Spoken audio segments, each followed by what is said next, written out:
Alright guys, we're going to be talking about the same spicy topic we actually talked about recently, but I feel like, while I did cover it pretty well last time, there was a whole part of this discourse I wanted to touch on that I never really got to, and I feel like that's worth a second video, so I hope you guys don't mind me sort of somewhat retreading a topic we've already covered. I do it often on other things, so maybe you guys won't. Regardless, Hogwarts Legacy is an upcoming game in the Harry Potter franchise. The Harry Potter franchise was made by JK Rowling, who, well, was a quite beloved author of the Harry Potter series and a bunch of other shit, but quickly started to lose a lot of the unanimous love she had for her when she started airing her more controversial opinions on transgender identity. Now, at first it was just kind of like iffy, that's a little sussy-wussy, that's a little sussy-wussy. And you had some trans people in her fan base, like Harry Potter fans, like asking her to clarify, being like, hey, that's a little bit, not a big fan of you implying that, trans women aren't real women. That's kind of insulting. And JK Rowling would respond time and time again to this, occasional pushback. And some of it would be over the top for sure, I have no doubt. But she would respond to this pushback over and over again by escalating her rhetoric, her touchy rhetoric in regards to trans people, until eventually she dropped this massive manifesto that just pretty much was her outright saying, I am a TERF and I am proud, right? For those that don't know, TERF stands for Trans Exclusionary Radical Feminist. Basically, TERFs are transphobes, like right-wing transphobes, usually women, who really hate men. Like, they think all men are rapists, predators, potential pedophiles, etc. They hate men. They hate men. And they see trans women as men, which of course they see all men as a potential threat, or a guaranteed threat, trans women as men trying to hide the fact that they are a dangerous man that could potentially rape and murder any woman they're near at any given time.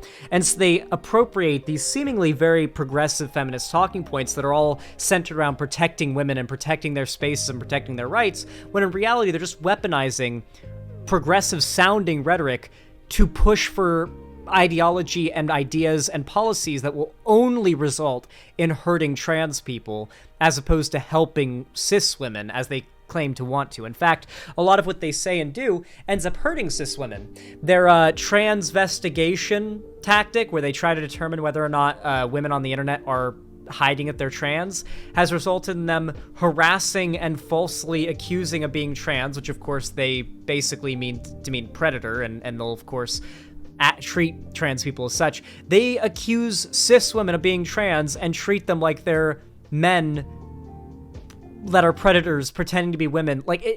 They like to say we can always tell. My favorite thing is seeing cis women post their interactions with TERFs telling them you will never be a woman. It's really the greatest shit. So TERFs are really, really stupid. They're repugnant, subhuman people, okay? Like they are legitimately bottom of the barrel. In fact, to back that up, let me show you a video of some prominent UK TERFs. Of course, TERFs are very popular in the UK. Let me show you a video of some popular UK TERFs quoting Hitler to back up what they believe. If it wasn't already obvious to you, these people are just not that much different from far-right reactionaries. They're just appropriating progressive rhetoric. Yeah, let's give this a listen. Let's give it a listen. Gotta press M to make Middle-earth go away. Lie. Do you know the big lie? The big lie was first described by Adolf Hitler in Mein Kampf. The big lie is such a big lie that ordinary people like us think, well, that can't be a lie, because I'd never tell any as big a lie as that. We only lie in small ways. The big lie, well, there is one big lie going on, and it was begun by men in the early part of the 20th century. It began when they had an erotic fantasy, and they decided they were going to sell us the big lie. And what is the big lie? The big lie is trans women are lie. So, repugnant. Truly repugnant. These are not people. They have forfeited their personhood long ago, okay? With that said, JK Rowling is friends with the people you just saw there. She has also befriended a few British open neo-Nazis that are quite known for being British neo-Nazis because they agree on trans people being a degenerate, evil threat to society. This is not somebody, JK Rowling is not somebody who just like doesn't like trans people, thinks they're icky, doesn't agree with them or whatever. She thinks they are a threat to society and thinks that threat needs to be stopped.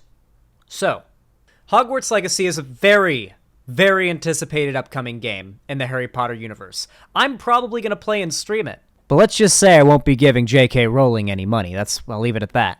And it looks promising. I'm sure the devs behind the team are good people, and I'm sure the the people who did most of the work behind the team or behind the scenes are good people. However, I've seen a little bit of just some interesting takes circling all of this. So on one hand, you've got people arguing that you have a moral responsibility not to buy this game.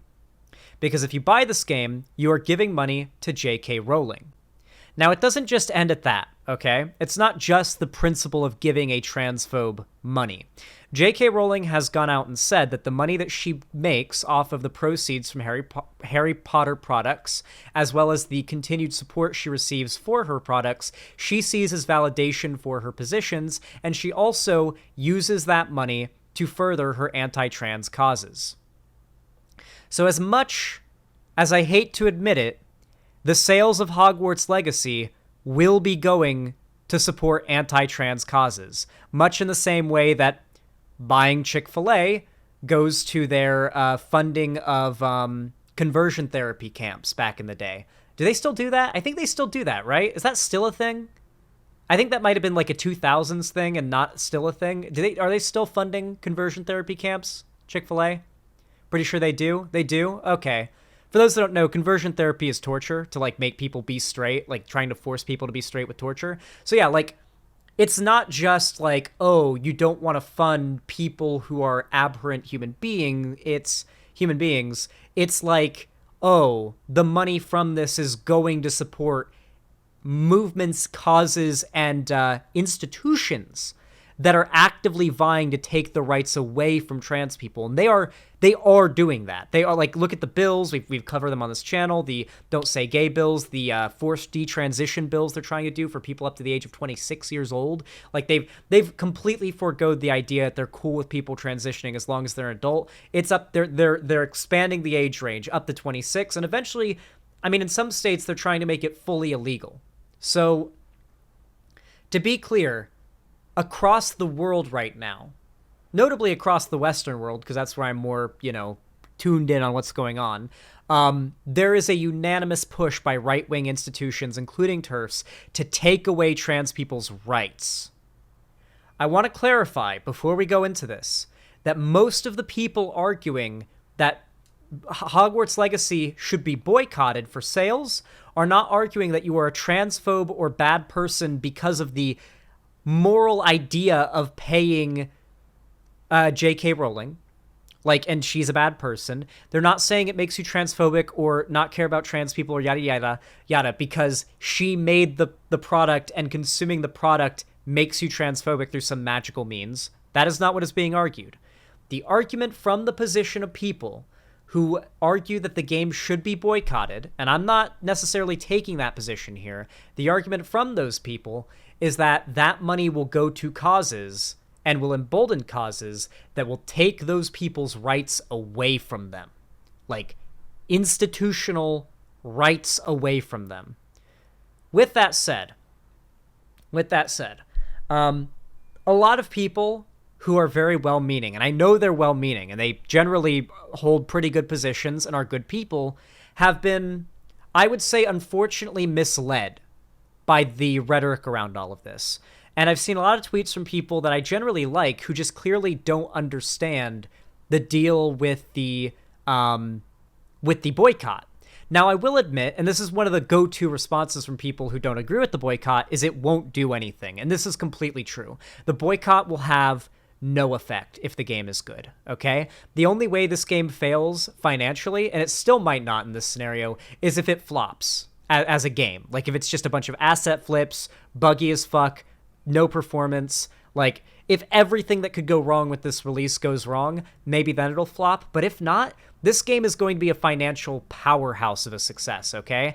And unfortunately, it feels like right now, on one end, yeah, really bad microtransactions or something, on pay to win. On one hand, you've got, like, the transphobes who are, like, actively gloating about this game's success because they see this game's success as, like, an indicator of how much their transphobia is accepted in society.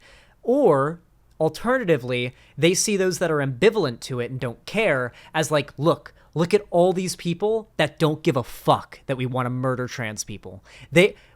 Literally a lady who's outright said she sees trans people as like violent predators that need to be dealt with can just drop like a game that's in the universe of her property and still make millions upon millions from it. They're like, it shows them how much broader society doesn't really care about trans people. Because that is sort of what's being shown off, right? That people would rather play a really cool-looking game than withhold their money from supporting a movement that will, and institutions and groups that will absolutely fight against the rights of trans people. And I don't think that makes you transphobic. I know many people may disagree with me. I think it makes you a griller. And the sad thing is, it feels as though the left is always in this really unfortunate position of having to, like, walk on eggshells with grillers to explain why them being ambivalent to politics almost always benefits the far right and those that want to take rights away from minorities. It really sucks, but political disaffection just almost always plays into the hand of those that want to take away rights from good people. When good people sit back and do nothing, evil thrives. I think that's literally a quote. And I try not to morally judge the people that just want to grill too badly, because they do just want to grill. And, like, you can't expect everybody to be a politics obsessed, like, you know, constantly, you know, their face buried in politics and all the culture war stuff. But I do think it's still somewhat productive to analyze some of the takes from figures that have a lot of like a large platform and a lot of prominence and a lot of pull, and see, like, if there are places where I can fill in their knowledge and their takes, because they may mean well but maybe not have the best take on it, and maybe see if, like, there's a better understanding. Because right now, the right is basically gloating about the success of the game being an indicator of how much, like, trans people are being owned. Then you have the apathetic people who don't care, who are blind to this, thinking that it's just all trans people freaking out and calling them transphobic for playing the game. And then when those people say, well, no, I'm not transphobic, I'm going to buy 2 copies of the game now because you're freaking out at me, the transphobes who want trans people dead are like, yeah, let's go. And that's pretty much the culture war right now. With that said, friend of mine, I think I could say friend. Maybe I'm being presumptuous here, okay? My good friend of mine, actually, no, fuck it. Good friend of mine, Mutahar, aka Some Ordinary Gamers. Pretty big YouTuber, and generally I think has pretty good takes. He makes really good content, he's a funny guy. He follows me on Twitter and is subbed to me on YouTube, so that's all pretty based, I must say. Literally hasn't missed so far. However, sometimes he misses. He's missed once or twice, and I've actually covered that before, and to Mutahar's credit, he has responded positively every time. Like, every time he was, like, super chill and was like, really? Wait, I didn't know that. Oh, okay, my bad, man. I didn't even know that. And, like, was just like, oh, cool. Yeah, and that was it. Like, that's literally how he found out about me, was I made a video, you know, obviously, because I don't think Muta's a bad person, I didn't go hard on him. I did a video constructively criticizing a video he had done on Pepe being a hate symbol, or being labeled a hate symbol by the ADL. And it wasn't a great video. He kind of missed the entire part of the ADL's thing for Pepe, where they say context is very important, and Pepe is often used in non-racist, non-bigoted contexts, and is important to analyze the Pepe in question, how it's being used to determine whether or not it is being used in a racist nature. Like, they literally just, like, have like multiple paragraphs breaking down, like, exactly what everybody, like, what Muta said even in his video. And I was like, Muta, the ADL thing about Pepe literally says, he was like, oh, really? Okay, my bad, man. And he completely was cool. So yeah, Muta, from every experience I've had with him, has been a totally chill guy, and I like him, and I like his content. And I know that he's not transphobic. So with that said, we're going to react to his video on the Hogwarts Legacy boycott and see if, like, it's not going to be me criticizing him for his position on it, whatever his position ends up being, like his final position, like whether or not he'll buy the game. My goal here is to analyze how people who are not super brain poisoned by lefty politics have come out of this Discord thinking what they've come out of this Discord thinking it's about, pretty much. That is the goal of this segment. So buckle up and let's do this. Hello guys and gals, me Mutahar, and controversy and boycotts are today's word of the day. So ladies and gentlemen, when it comes to Hogwarts Legacy, I'm going to get right into it, okay? Now, I'm not a big Harry Potter fan, okay? To understand, my history with Harry Potter is very limited. When I was a younger child, my parents put the first movie on pay-per-view, and while it was a cool movie, it never really stuck with me. I never really bothered to watch the movies after it. I never really jumped to be fair, the first Harry Potter movie is very much a children's movie. Like, one of the things that I will give JK Rowling credit for, because she kind of established, at least in my mind, she kind of established this, is the idea of a series, a popular series for young adults, like starting for kids, growing with the audience, right? Like, you might have started reading Harry Potter at 12 years old, and then finished reading the series at 19. So are the characters. The characters have gone on that same journey of ages. And that's fairly well portrayed. And that was like one of the things that I think caused so many young people to attach themselves so strongly to Harry Potter. The Lord of the Rings did that almost a century ago. Oh no. Probably a bot. I am the biggest Tolkien dick rider you will ever fucking meet. But I'm sorry, that's not true. I don't really think Tolkien, and certainly not in Lord of the Rings, did he portray the idea of like maybe The Hobbit to Lord of the Rings, because The Hobbit was a children's book, then Lord of the Rings were for adults, but like the Lord of the Rings, like I'm literally like basically off screen, all like for book purposes, Frodo ages 19 years at the beginning. Gandalf dips out to research the ring and leaves Frodo to live his life. No, 19 years. Sorry, my bad. 19-year time skip. 19-year time skip at the beginning of the Fellowship of the Ring, okay? Like, sure, it depends on how fast you grow. You could grow with Frodo, I suppose. Dude, I'm not a huge fan of that fantasy world, you know, where people are casting, like, magic with wands, okay? Wingardium Leviosa, so to speak. The closest I ever came back to Harry Potter was reading My Immortal, okay? That's pretty much what it comes down to. Oh, God. Now, Hogwarts Legacy is a game that's pretty much been, like... All I know about My Immortal is I watched the internet historian, like, the internet historian narration of it. Hyped up since before the PS5 and Xbox Series X and S were launched. This was like the one big next generation game that everyone was looking forward to. An open world, super immersive way of running around Hogwarts back in the 1800s. Now, I haven't bothered to look at gameplay. I haven't bothered to jump into it until this controversy came. It takes place in the 1800s. I guess that's when the Wizarding World would have been more interesting. But like, yeah, okay. I guess all the other Harry Potter games take place during Harry Potter.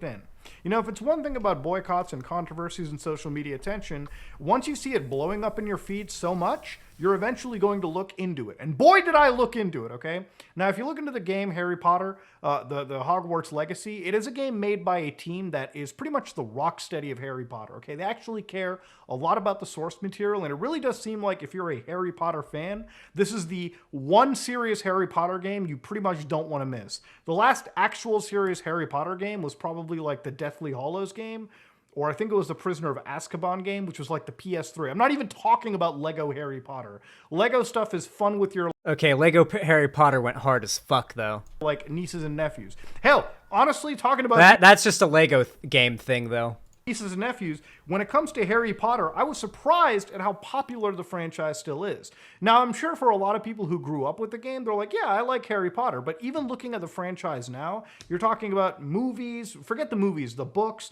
You've got like entire amusement park sections. You've got Legos, Lego kits. I remember buying one months ago for my niece at this point, who's a huge Harry Potter fan. Again, I didn't even know Harry Potter was this massive because I wasn't really seeing any new movies or new books come out of the entire franchise. I don't even know if there's really any active spin-offs either that are keeping this franchise alive and around. I think there is. Isn't there like that, I only watched the first movie of the Beasts and Where to Find Them thing. I think that's still going, right? Or did those get canceled because of all that crazy shit? Fantastic Beasts, there we go. Now, of course, the Hype Beasts and Where to Find Them. real controversy for this comes not from Harry Potter itself, but from the author of the entire mythos, JK Rowling. If you don't know JK Rowling has made some transphobic tweets, I guess you could say, way back in the day, like 3 years ago. I'm going to leave some of these up here. I'm not even going to go around and really read into it. Well, no. Nah, Muta. It wasn't just a couple of transphobic tweets, my friend. No, she makes a regular habit out of quote tweeting random like 14-year-old trans girls and like sending her followers to attack them. She has outright stated she thinks that like trans women are predators and a danger and a threat that needs to be combated, like fought. Like not she doesn't like them and she's on her porch shaking her fist at those goddamn transes. No, she wants to like fight against their existence. Do with that what you will. To it, because this is just like scratching the surface. Obviously, JK Rowling has made some tweets that exactly haven't resonated with the trans. There's also like the entire manifesto she made. There's also that. Like I'm not giving Muta shit because he's very much a griller, but like this is what I mean basically. Like so many people who aren't like buried in politics have come out of this with like a very, like, how many people do you think were willing to sit down and explain or like tell Muta like on Twitter or whatever, like all like the stuff that JK Rowling has done, like holy, that's so bad. It was probably mostly just people screaming at him. He probably just got that 1 or 2 screenshots and that's all he knows because only one person was willing to like send him some stuff. Oh yeah, she also opened a rape crisis clinic that specifically excludes trans women. Trans women aren't allowed in her rape crisis clinic. Yeah. Community. And because of this, the game is being called upon for a boycott because JK Rowling is an incredibly intelligent person when it comes to monetizing their franchise. This is somebody that like makes royalties. I should make very clear, yeah. JK Rowling makes royalties off of everything Harry Potter. She is she has entrenched herself in everything Harry Potter. She does not let this IP slip out of her hands. Until she is dead, the IP will be firmly in her grip. Nice pause face. Man's nuttin'. Off pretty much everything, okay? The books alone, obviously, you've got the movies, you've got the I'm pretty sure she makes money off of like Harry Potter World. Everything. I'm also sure if there's a Harry Potter Fleshlight collection, she's making everything licensed Harry Potter. She makes billions off of Harry Potter royalties still. When it runs on reruns on TV and people watch it, she makes money. Some royalties off of that. Hell, I wouldn't be surprised if JK Rowling is making actual bank off of My Immortal somehow, okay? But of course, to come in, obviously, if this game sells really well, JK Rowling will make a bit more money. Now, of course, canceling JK Rowling is like canceling a high-speed bullet train with your 2 fists because she's already a billionaire, okay? She's already rich enough to the point that she can pretty much... Canceling isn't about, like, taking away a person's ability to live or their wealth. I mean, there's a lot of, like... The concept of cancel culture is literally just like, at this point, it's just when people online get together because they got like unanimously upset by somebody. Sometimes it's for reasons that are completely ridiculous and people get canceled for nothing. Sometimes, like with JK Rowling, people get canceled for valid reasons. Like the cancellation of JK Rowling isn't to like make it so she's living in a box somewhere on a corner. That would be very funny. Ideally, like it would be to put pressure on her so that she reconsiders her position, right? She sees the success of her franchise as validation of her positions. It wouldn't be like punishing her. It would be telling her that like, a lot of people are upset by what she stands for. And unfortunately, that message is not going to come through. In fact, the opposite message will inevitably come through because of this game's success. She will be emboldened more so than ever. Much say whatever she wants, and she'll never actually suffer real tangible consequences. I mean, if this game sells absolutely well, she'll maybe make $100 million more, which given at her wealth status, is effectively a rounding error. That's how much money she's made. So of course, JK Rowling, obviously, if you can imagine, probably gives money, supports a lot of organizations that the trans community would not like. She's outright said that she does. She's said that, like, her money goes to fighting against the trans movement. So at the end of the day, the whole idea has come up that if you buy Hogwarts Legacy, you are indirectly financing, or let's be honest, directly financing JK Rowling in some capacity, and she can use that money that you end up giving her to spend on something that's, anti-trans, if you will, too. Now, of course, a lot of the actual discussion has come around from separating the art from the artist, right? So I will acknowledge this. The separating the art from the artist thing doesn't really work. That's, so separation of the art from the artist, or death of the artist, as it's often called, is, not death of the artist specifically, which is like the OG term, is not referring to people's ability to enjoy content made by a bad person, or death of the author, sorry, is not meant to refer to people's ability to look past a person making a piece of art a bad person, or like just looking past them being a bad person and enjoying the art. That's not what it's about. Death of the author is a literary analysis mechanism, I don't know what the term is, a method through which you ignore what the artist or what the author might have intended, or what the author's known worldview is, to analyze art on a more objective level, outside of what even the subjective takes of the artist itself might be. So people kind of misuse that term a lot to refer to, like, being able to enjoy media that was made by a bad person still. Is this what Lindsay Ellis said? Yes. I think we reacted to that video on stream way back, actually. But yeah. A more updated article on the plot of Harry Potter Hogwarts Legacy. I don't want to be spoiled on it. We're just gonna, like, if anything, I'll stream it and we'll do like a trans charity while streaming it. Like, just take a little chip out of the bucket of how much the game's success is going to hurt trans people. God. The goblins that run the bank are literally Jewish caricatures. Isn't there literally a scene in one of the Harry Potter movies where they go to Gringotts and there's like a massive Star of David on the floor? Apparently, like, that bank already had it on the floor where they filmed it, but, like, unfortunate coincidence. Again, is an argument that I've seen come out from time to time around anything. It's almost back to the whole, like, Activision Blizzard scenario, when a lot of the really, really insane stuff was coming out of that, where people were like, let's just boycott a lot of these big games, like Overwatch 2, Call of Duty, which ultimately didn't go anywhere, Diablo 4, which is currently coming out. Even after all that controversy, I'm pretty sure Diablo 4 will still sell like hotcakes, no matter what happens. It's something to look at with a lot of these boycotts, is they almost never actually go through. Now, of course... Well, it's because gamers are stupid. And I mean this, like, through and through. Gamers are stupid.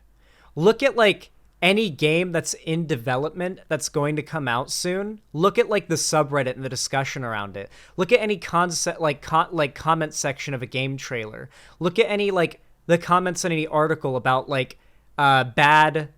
abusive, toxic workplaces in the game industry, okay? Gamers do not fucking know shit, and they think they know shit, which is what's so frustrating. They'll go on rants about how, like, I don't know, like, Cyberpunk was bad because it was rushed, but a game they're excited for needs to come out now because it's bad that games take too long. Like, I've seen these takes, and they are ubiquitous in the gaming community. They will actively shit on, like, games. They will actively shit on studios for doing crunch time, and then complain about games taking a long time to come out. That is, like, one of the go-to most common things you'll see in the gaming community. Gamers are fucking idiots. They don't know how games are made. They don't know how the gaming industry works. They project how they think it works onto others, and they talk out of their ass and pull facts out of their ass they think makes sense. I mean, I have seen more pseudo-intellectual gaming development takes than I have seen like political hot takes online. I'm not even kidding. Gamers legitimately have the dumbest possible feasible takes. And I'm talking about gaming, about games and about gaming and about game development. Of course, if you look into the sales for Hogwarts Legacy, despite the big backlash, Hogwarts Legacy, as far as I've been able to see on Steam, is the highest selling game. Ignore Counter-Strike and Steam Deck, okay? Counter-Strike is a free-to-play game with microtransactions, and Steam Deck is Valve's own hardware, which is selling like hotcakes. The actual game being sold is Hogwarts Legacy, okay? Far above Call of Duty Modern Warfare 2, which, again, if your game is outselling Call of Duty right now, you gotta have some insane level of brand power, which, of course, Hogwarts or anything Harry Potter absolutely does. Now, of course, looking into this scenario, are you a bad person for buying Hogwarts Legacy? No. However, you are a bad person if you buy Hogwarts Legacy and say, I'm gonna buy 2 copies just to spite these trans people. Like, because that's what the quartering and a lot of these people have been doing. Those are the bad people. And I hope that that Muta hasn't seen people shit-talking the likes of the quartering and thought that applies to everybody who just, like, buys the game and plays it, like, no matter what. I guess if we're to go with the idea that, hey, if you want to make sure that this group of people, these transgender individuals, want to have some, basis in the world, which, to be real with you, okay, if you ask me politically, my take is very simple, okay? As long as you're not harming anybody, as long as you're just living life on... He has the most... he means this, by the way. I know this is like the most stereotypical go-to like defense for people that are trying to hide from accusations, but he actually believes this. He is a full-on through-and-through griller who does not give a fuck. If the world was made up of entirely people like him, we would all be fine. The end game is for everybody on Earth to be exactly like Muta politically, to not give a shit what anybody's like, for there to be complete equality and everything, and for nobody to care what anybody's race, identity, like for there to be no hate, like that is the goal, right? And he means that. However, I think this does give you like an idea of how Muta does not really like interest himself with like the insane world of politics, right? Similar to Critical. Yeah, he's trying, he is online doing his thing, but inevitably his thing is crossing over with politics. And I'm glad to say that the vast majority of the time when his takes on politics come out, they're good, but generally they're not very, I don't want to say they're not informed because that feels so condescending, because he is actually a fairly informed person, even on politics, especially on even on politics. He's especially informed on like gaming and like a lot of internet stuff, like generally the stuff that he talks about. But on politics, he's not like super duper invested in it. He doesn't know a lot about it because he doesn't, I imagine, care too much about it at the end of the day. But he still has like a good heart and good moral positions, like on a basic level. And that's why I think this is a perfect video to look at when we're trying to analyze how do people who are like neutral on this stuff look at this drama? How is it looking to them? On your own terms, and as long as you're happy, who is anybody to take that from you? Okay, that's pretty much what it comes down to. As long as you ain't hurting anybody, and you're doing your own thing and vibing, Giga Chad, I'm all on your side, bucko. That's pretty much what it comes down to.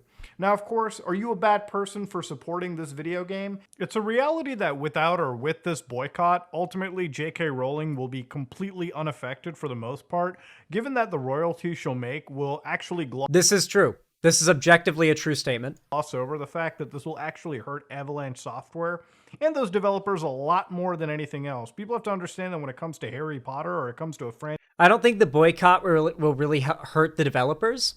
Hey, Chris Raygun, what's up? We got Chris Raygun over in YouTube chat. What's a griller?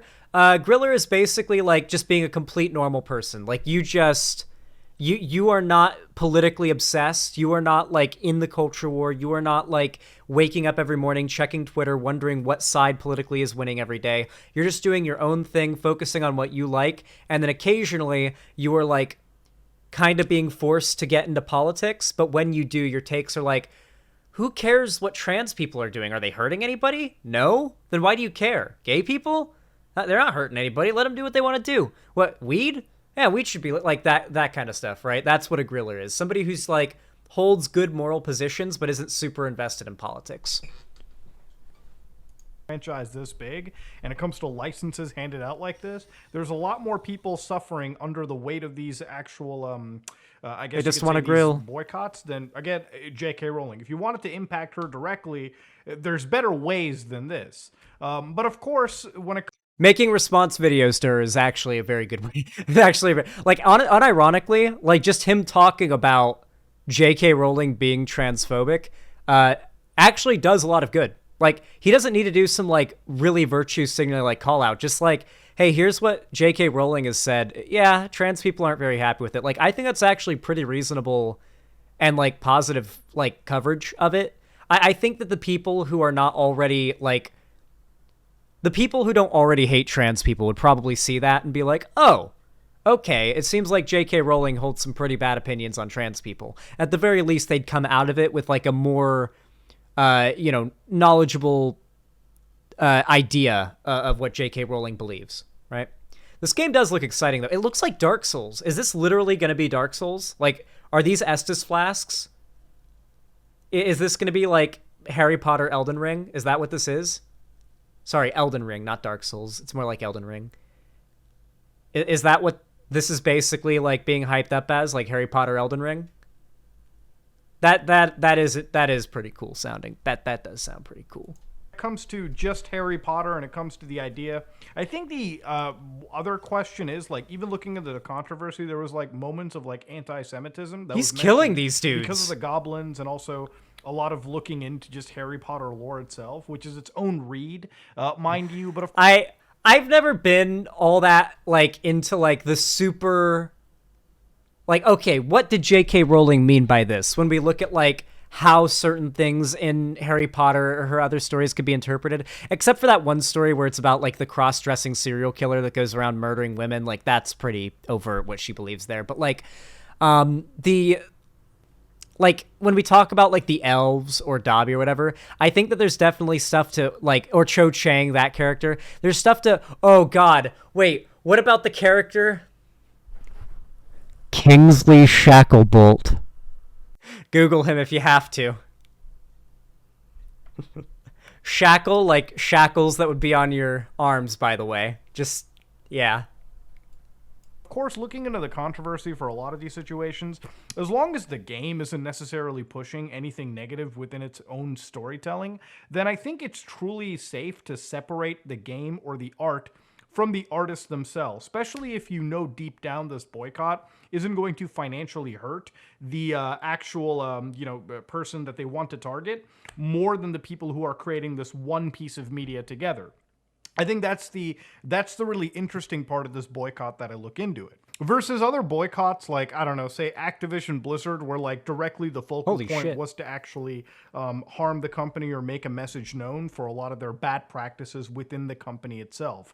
This is clearly somebody who is well detached from this game production itself, and the only connection they have is literally because of the IP. No, my understanding is that JK Rowling has a very, very strong input on everything Harry Potter related. Like, I'm pretty sure every major lore thing, every, like, boss, all these things would have had to cross her desk and be yes with her say-so. She is the arbiter of what gets to be Harry Potter.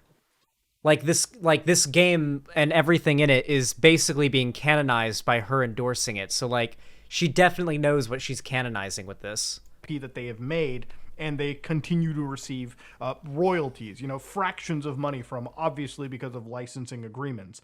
They aren't responsible directly for making a lion's share of the money. It really seems like, obviously, the big share of the money and the big share of the profits are going to be for Avalanche and the publishing teams, and the teams that are... I hope so. I do want to say, though, I don't think devs are paid in accordance to how well the game does on launch, right?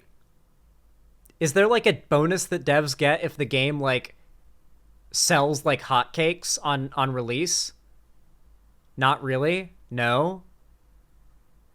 Yeah, because I keep hearing this claim that, like, boycotting the game only takes money away from the studio and the devs, but, like, For one, the devs have already been paid their hours of working on the game, regardless of whether or not the game does well, even though the game's going to do well either way. I don't know. Dev bonuses are often tied to Metacritic, sadly. Oh, brother! Stinky, stinky! Oh, brother!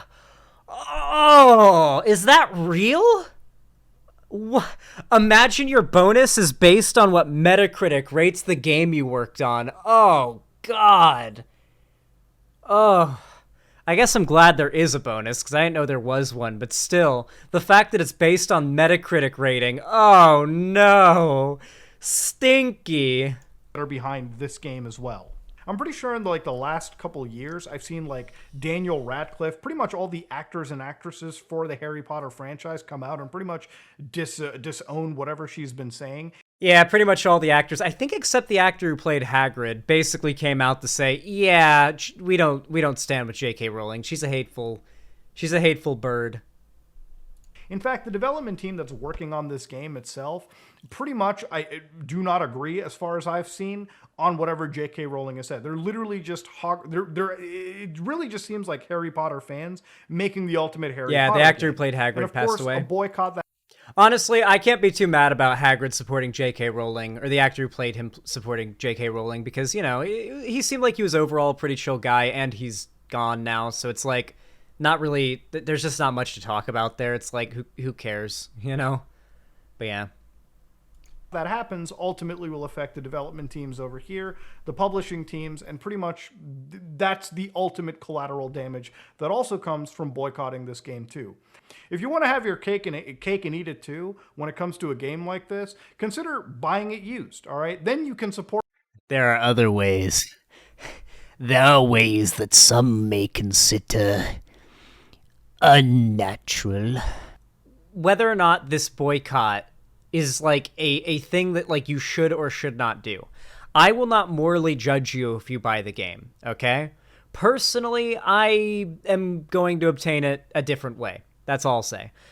I don't personally feel comfortable giving JK Rowling money. It's more of a pride thing for me than a pragmatic thing, right? I know that my money wouldn't really contribute that much, but it's still sort of a pride thing, right? I wouldn't be able to enjoy the game knowing that I'd paid JK Rowling for it, right? But I'll enjoy the game way more knowing that I didn't. So I benefit on several levels from this. It's literally a win-win-win situation. No, I don't have any ill will, or there isn't really even that much to criticize, or really anything to criticize here of Muta. I more so just wanted to feature how people that are not super invested in this see this this whole thing. And I think the real big takeaway that I got is the left has not done the best job of representing the position of those that oppose JK Rowling here. The fact that I'm guessing Muta has only seen 2 tweets where JK Rowling is shitting on trans people, I think is a failing of the left. Why are you guys not flooding those receipts? The screenshots of her quote tweeting random 15-year-old trans girls, harassing them with her entire follower base, her talking about how trans women are predators, that kind of stuff, you got to be flooding them with that kind of stuff. Not that it'll really change anything in the long run, or I guess that it'll change his opinion in the long run, but spreading that knowledge, and just that knowledge, does help. Spread that evidence, spread those receipts. Don't just say blank is a transphobe and you're a transphobe too if you don't agree, and leave it at that. That's not very productive.